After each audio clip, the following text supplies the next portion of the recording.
Following yesterday's video, a few people questioned the thumbnail. You know, it's that thing, that picture that you see before you click on the video. The billboard, if you want. The thing that sells the video. The clickbait, the headlines, if you want. I put the figure £300 million on there, suggesting that David Moyes had spent £300 million. And a few people have asked where I got that figure from and why was it I quoted £200 in the video itself. Okay, so the £200 that I quoted in the video itself, I said just under £200. That was the spend for this year. The wider point was that in his time at West Ham, David Moyes had spent £300 million.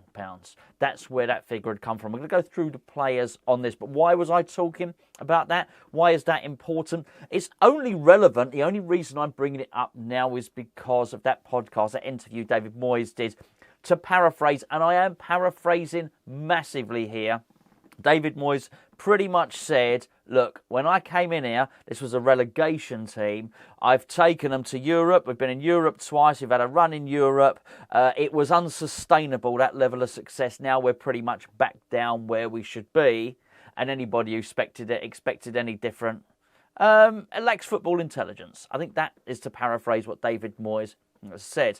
The entirety of my point in yesterday's video was pretty much to say, well, I don't think that's relevant because I think for him to make that point, it takes out the huge amount of money he's spent. My point was, there's no way, irrespective, take the European stuff out of it, irrespective of that European stuff, you don't rock up at a club, get to give loads of players £100,000 a week wages and spend £300 million on players and then say, well, hold on, you should be grateful. That's where you should be, down the bottom. You know, it was basically down the bottom's where we should be. That other stuff, those couple of years when we did well, that's not the norm. This is the norm. I would suggest that we don't get much bang for our buck if that's basically what he's suggesting. So that's basically the gist of it.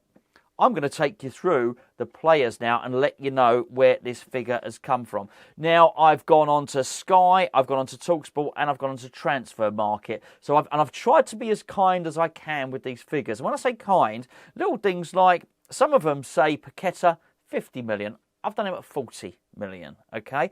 Also, I've excluded loan fees. And when I say loan fees, they are not insignificant. £2 million loan fee for Lingard, for instance. Not insignificant. £3 million loan fee for Krau. £2 million loan fee for Areola. I mean, I've even left those out. And it's still comfortably above 300 million, okay? So I've tried to be kind here. Let's just start with the start. And I'm sure you'll see by the end of it that David Moyes has got no business pretending that he's hard done by here. He has spent at a level we could only have dreamed of at any point in his career. He's had far more to spend at West Ham than he ever had to spend at Manchester United. And I'll tell you this much now, there are a lot of managers in the Premier League who would absolutely love to have the backing that David Moyes has had, not just in terms of the money that he's been able to spend, but also the amount of time he's been allowed to deliver on the pitch. Okay, this is it. He's just playing the victim. He continually plays the victim of late. I don't like to see it. So this is the reality of what David Moyes has spent at West Ham. So these are the players he's brought in. He's brought in Jarrod Bowen. Of course, he's about £20 million, Jarrod Bowen. He brought in Darren Randolph. Do you remember Roberto? He was terrible. One of the first things he did was we went and bought him back off Middlesbrough. Randolph, I think we bought him for £3 million, something like that. Brought inside Benrahma, £24 million. Remember, we got him on loan. Again, I haven't included the initial loan fee. There was an initial loan fee. Then we made the deal permanent. It's £24 million for Said Benrahma. You also bought Thomas Souček. Again, there was an initial loan fee. But if you put the loan fee and the transfer, it's about 17 million in terms of transfer and the loan fee. I'm not suggesting these players are bad value, by the way. Bowen at 20 million, excellent value. So I don't have a problem with it. I'm just making the point. When you tot it all up, it's then hard to make the point and say, oh, we sort of should be down there, really, shouldn't we? Vladimir Coufal came in at £5 million. Zuma, two different reports, and I've just split it straight down the middle. Anywhere between 25 and 30 million. Well, we'll call it 27.5 million. Nikola Vlasic, again, now this is somewhat shrouded in a little bit of mystery, because I think the payment up front was something like 19 million. I spent a lot of time saying that, and I think if we'd have stayed up and then we qualified for Europe, and there were ratcheted different things. Actually, we did qualify for Europe, so I know for a fact that there was another £3 million bonus that went on top. It was rumoured we spent £30 million on Vlasic. We didn't, and actually we haven't spent any of the money yet. Let's be fair on that, because he came from a Russian club. But, as our owners tell us, that money has been put aside. So, Vlasic costs somewhere between 20 and 30 million pounds. I think the worst thing about the Vlasic transfer is not how much we spent on him, it's how much has been wasted. Basically, we spent all that money and he's not been used, has he? Alex Krell, we've discussed. We won't include that loan fee. Areola. Okay, Lucas Paqueta, 40 million. I mean, that's backing, isn't it? It's really hard to make a case that you're a pauper and you should be down the bottom of the league when you can buy Brazil's number 8 for, I've put £40 million, all right? But we know it's more than that. And how do we know? Well, because the club announced it's more. It was our record ever signing. Well, we know for a fact that Sebastian Haller was 43 million. So we know it's more than that anyway. So it's not the 40 million that's down there. But we'll go with 40 million anyway. My point still remains the same, whether it's 40 or 50 million. I'm sorry, Moyes, you can't be making out that you're hard done by and that actually West Ham have just, we struggle along, little old West Ham. I also want to make the point here. I've not included wages, the amount of wages he's allowed to spend on players. The fact that he's managing a club that has a 60,000 seat stadium, whether you like the stadium or you don't, it's irrelevant at this point. And I can't remember last year's, but I remember we were on track to be something like there might even been the 14th richest club in Europe. Yeah, I bet there's people, there must be fans of other clubs, be it Bournemouth or Burnley or anyone else beginning with B, who must look at David Moyes and what he's saying. Hold on a second, mate. Stop making out you haven't spent anything. So anyway, there you go, Paqueta. We then get on to Gianluca Scamacca, £35 million. £35 million. He turned down Paris Saint-Germain to come to West Ham. We had a bidding war with Paris Saint-Germain. I mean, it's crazy. It's just absolutely crazy. It's Italy's number 9. Really good player. Really good player. Naifer Gerd. He's been chasing Naifer Gerd. He got Naifer Gerd for £35 million. Good player. Absolutely. In fact, loads of these are good players. Lots of them are really good players. I only make the point, though, it was only the season before that he was allowed to spend close to £30 million on Kurt Zouma. And this is how backed he is. Last season, £30 million, central defender. Oh, I'll have another one. No problem, Moyes. We'll get you another 30. But so he spent £35 million on a Gerd. This is a man that gets what he wants. You see in the construct of the team here, it's an expensive team. On Manchester City terms or Chelsea terms? No, but that's not who he's comparing us to. He's comparing us, saying we're down the bottom. A Gerd, 35 million. Maxwell Cornet, 17 million. We'll say no more about Maxwell Cornet, okay? Apart from to say he did spend the money. 13 million pound on Emerson. Do you remember? Chelsea wanted 15. We haggled it down. Again, I've got no complaints about Emerson there at all. He seems to be coming good at West Ham. And my point in this, and I will reiterate, is not to pick out the individual players. It's the narrative being spun that we should be grateful. That somehow he's battling against the tide. Somehow that he does really well to keep us away from the relegation zone.